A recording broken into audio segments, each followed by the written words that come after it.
Hello everyone. Math Wizards welcome you to their channel and this video. In this video, we would be introducing the concepts of addition and subtraction. Addition and subtraction are mathematical operations.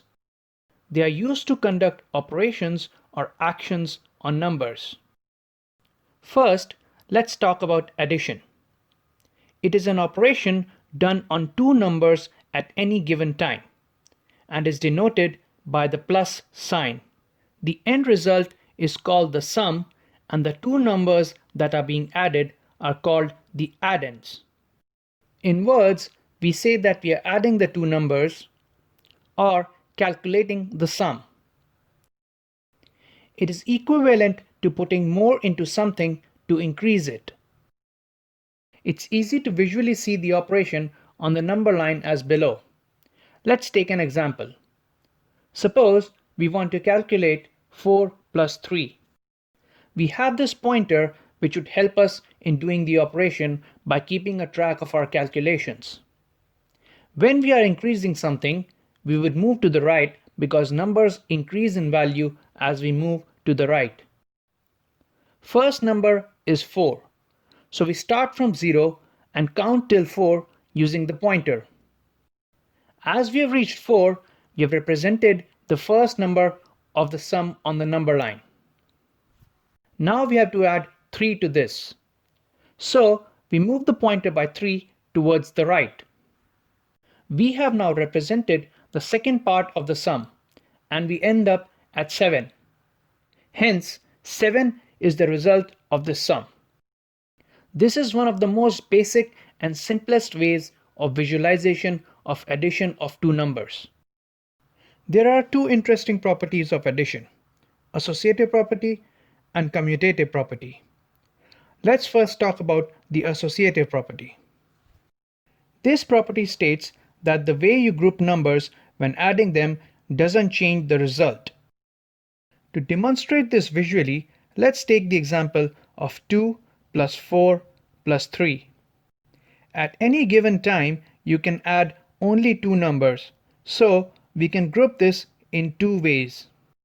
In the first case on the left, we group 2 and 4 together, while in the second case on the right, we group 4 and 3 together.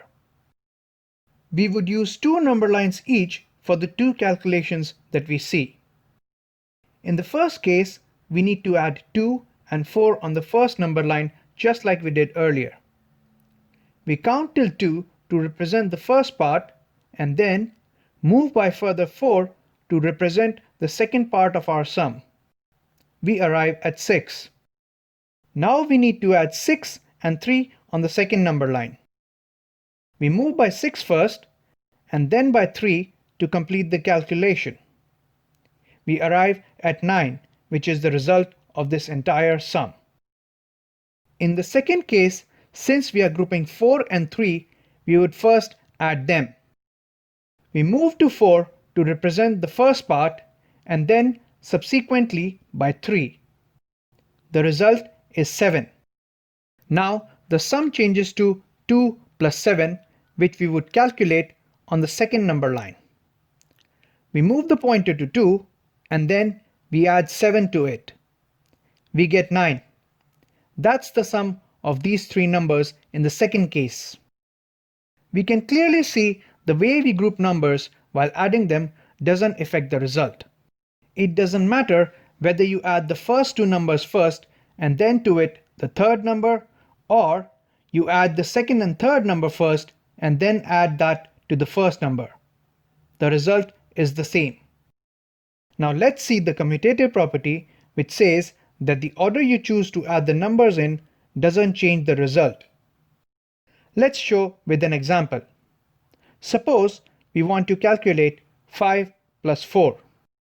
The commutative property says that 5 plus 4 would give the same result as 4 plus 5. We can show that these would lead to the same result using our pointer. First, let's calculate 5 plus 4. We first move by 5 and then by 4 to get 9 as the result. Now, in the second case, we move the pointer by 4 first and then by 5. We still get the same result, 9. You can see that the sum is 9 in the first case as well as in the second. So, no matter which order you put them in, the sum of two numbers would be the same in all cases. Now, let's talk about subtraction. Subtraction is the opposite of addition. It means taking some value away from something to get the result called the difference. For example, here we have 7 and we are taking 4 away from it, hence getting the difference 3 as the result. In words, we would say this as 7 minus 4 equals 3. We will again show this using the number line. Because when we are increasing something, we are moving to the right, so when we are reducing something, we do the opposite, hence move to the left. We have to represent 7 first, so we count to 7 on the number line using the pointer. Now we are reducing this by 4, hence moving by 4 towards the left. We get to 3. So 3 is the result of this subtraction example. However, unlike addition, the order of the numbers is important during subtraction, as it changes the result. Let's reset our number line to show it using an example.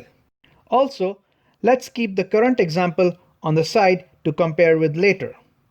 Now we interchange 4 and 7 to modify the order of the numbers. To represent 4 first, we move to the right by 4. In order to represent the second part, we move to the left by 7. We end up at minus 3, which is the end result of this subtraction. As you can see, with the change in the order of the numbers, the result has changed. Let's recall the important points covered in this video. Addition is putting more into something to increase it. The result is called the sum. Associative property states that the way of grouping numbers while adding them doesn't change the result. Commutative property states that the way of ordering numbers while adding them doesn't change the result. Subtraction is taking out from something to reduce it. The result is called the difference. The order of the numbers while performing subtraction is important. Hence, associative and commutative properties don't hold true. In the next video, we will be introducing the concept of multiplication. So, feel free to drop your comments and suggestions. Don't forget to like and share the video and subscribe to the channel for more content. Good luck.